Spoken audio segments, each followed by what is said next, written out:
not all at once. Derek, it's your first time in Canada. How are you enjoying it so far? It's nice, other than the cold weather. I think it snowed yesterday. I thought I saw some like flakes or flurries or whatever. But Canada's nice, especially Ottawa. It's a nice little town. In this fight against Elias, do you feel like the pressure kind of on coming in here on a 2-fight scale? No, I don't feel the pressure's on me. You know, I always want to perform well, and lately I have not been performing well, particularly in the bigger fights. So that's the focus. That's been the focus of my training camp and pretty much in general. What do you chalk up last year to? Did something happen that sort of led to those couple losses? Just a matter of, hey, you're an MMA fighter, doesn't always go your way. Anything happen? Just preparation, I would say. I opened up a gym about 2 years ago, and I was trying to do, training out of home, being close to family, where it's real comfortable, just living the family life. But that didn't quite work out as far as training and preparation, because, you get out here in these big fights and these guys are hungry and they're coming after you. So I had to make some changes this camp. I had to be away from the family for a little bit. I spent 5 weeks out in Florida training, just getting guys that can push me. So whenever it's fight time, I'll be ready. So you're at Hard Knocks now, right? Right, yes. How has it been training with Henry Hoof? It's good, it's funny because it kind of reminds me of like when I first started training. When I'm at my gym, I'm like a superstar every day. When I'm there, nobody's a superstar, even like champions. He's like, okay, so-and-so won the belt, but this is what he did wrong. He's always looking to like let you know your mistakes and your holes, so when it come, the next fights, it won't happen. I was just thinking back when I was on my 5-fight KO streak, knocking everybody out. There was a couple things I could have took there. I was a little bit too reckless, and there's a lot of film going around. So when you tend to do like the same thing and it works, people are gonna start timing you and start picking up on things. So it's one of those things, just holding me accountable and a lot of people to push. With Elias, he's called himself a generalist, kind of good in all areas, doesn't stand out in one particular spot. What do you think his strengths are? I think he's a solid fighter. I think that's spot on. I think he's not really like great at any one thing, but I think he's pretty solid at everything. He's a guy that's not going to go out and rush the fight. He's going to take his time. He's going to point fight. He's going to look to pick up the fight via the scoring system. Derek, you got 11 knockouts. So are we going to see number 12 Saturday? It's possible. Yeah. It's possible. I'm always looking for those knockouts, but I'm looking to do it in like a better fashion. Not rushing, not blitzing, not putting myself at risk, not just being too greedy. I look at a lot of my fights. I'm like, man, that was too greedy. And even I can look back on some of my fights, even the good ones, when I got the knockouts, like, probably should have toned it down just a little bit. What did you think of Adesanya versus Gastelum? I didn't watch the fight. I watched the highlights, but I tuned in for the last fight. I was just kind of doing my own thing. It was close to my fight, so I normally don't tune in too much when it's close to my fight. But I saw the highlights. It was like a back and forth. Kind of what I thought of Israel. But like I said, in that fight, I made too many mistakes, and my preparation wasn't up to par. So it's a good fight. Do you feel that makes the loss look a little bit better, though, now that he's a champion? Nah, I don't really look at it like that, because MMA is like an unforgivable sport, and somebody will be on top of the world one day and then the next day everybody like, what happened? Just like I guess Conor, everybody, I remember like people were like legitly thinking he couldn't lose, and I'm like, come on guys, like that ain't really realistic. He has several holes in his game, but then when he loses, now everybody's like, oh, so it's just a matter of you just got to stay on top of your game. You face Whittaker as well. Who do you see coming on top of him and Adesanya? That's going to be a tough one, Neither one of those guys are particularly fast. Adesanya's more long, and he's pretty technical. The same thing with Gastelum. He's not as long. Not Gastelum, but Whittaker. He's not as long, but he's a real technical guy. He's good at what he's doing. Maybe I slightly favor Adesanya in that fight.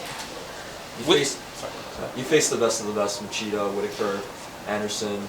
Do you think that gives you an added advantage against Elias? It's his first top 10. It's his first co-main event. Do you think that gives you an advantage going into the cage Saturday night? Yeah, I've been around the block. It's funny, man.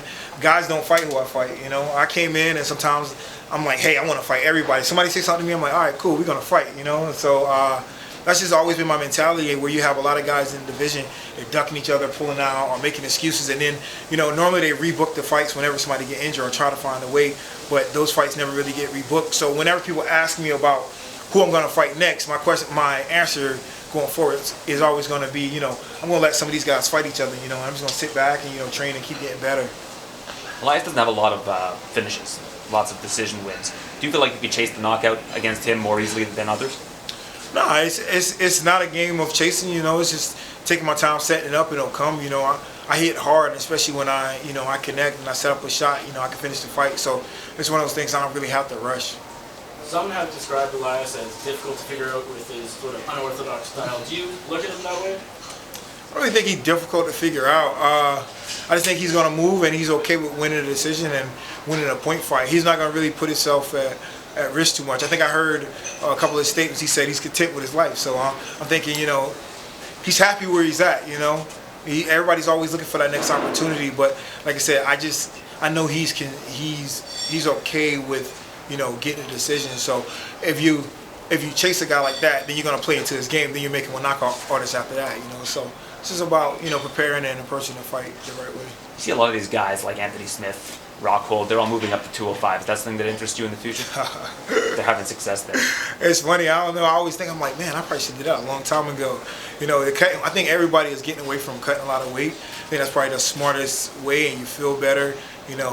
But I don't know. We'll see. We'll see. Do you cut a lot of weight? I don't cut too much weight.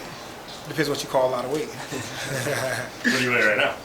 Oh, I'm close right now. Funny enough, this has been like one of my better weight cuts. I just been doing things differently, Had a good training camp, trying to find different ways to cut weight. So this is probably one of the easier weight cuts. It's like the lowest I've been at this point in time on fight week. So it just kind of all ties together with this change in camp, maybe holding your diet a little closer, being a little more strict with it, and it's just all coming together in that sense, right? Yeah, it's like there is professional. They got a lot of doctors in the gym, where it's chiropractors, where it's like nutritionists, even the doctors as far as like the strength and conditioning coaches, So everybody's in tune, We're doing a VO2 max, guys are working on the weight cut, the Institute, they have a good program going where they helping guys out with the hydration and the cut during the week. So there's a lot of good things going on and science behind, the weight cut, so it makes it a lot easier. Do you see that being your long-term home down there in Florida, or is it going to depend on the results of the fights, those kind of things, or win or lose, do you see yourself being back there for the next camp?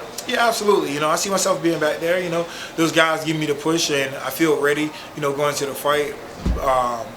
For my previous fights where I didn't feel quite as ready, just being that I didn't have enough MMA bodies in front of me, the sparring partners don't give me the different looks and just bring that pressure, You mentioned some fighters are moving away from the really big weight cuts. Why do you think that is?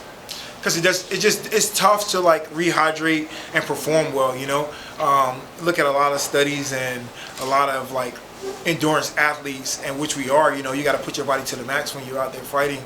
A lot of guys aren't recovering, and you can't dehydrate yourself, a day before you're about to compete and go 100%.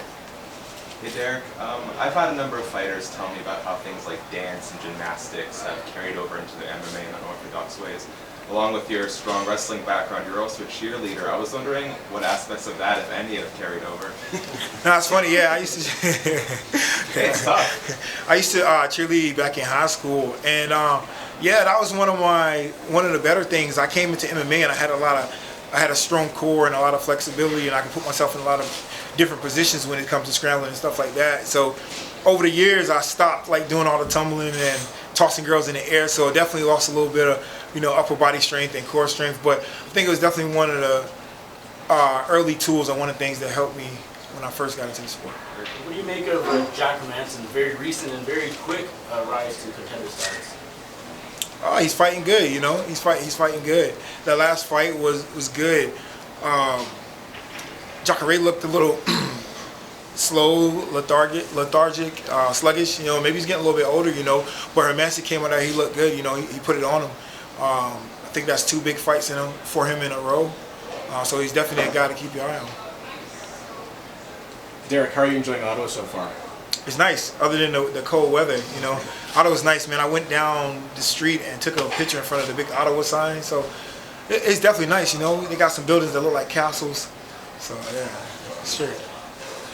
I always believe you learn more from your losses than your victories. You talked a little bit about this. When you go back and you look at the Adesanya fight, what are some of the specific things that you look at and you think, okay, this is specifically things that I needed to work on? Well, I guess it's like sometimes I get in the way of my own self. Like I know for like by far I'm a better grappler than him. So going into my previous fight, I'm like, okay, I made mistakes. I just got too greedy with the hands. You know, I'm just head hunting, trying to knock people out. So I said, in this fight, I'm not going to do that. I'm going to wrestle, and I'm just shooting without any setups of the hands. And I shoot in one time, and he catches me with a knee. And that's what set everything off. You know, I was a little dazed, and then he gets up, and I'm like, come on, let's fight. You know, like, but it's a certain point in the fight. You know, if you get a little dazed, probably back off a little bit. But that's just the thing. You know, just having a good game plan, good preparation. Thanks, guys. Thank you, Derek. All right, thank you, guys.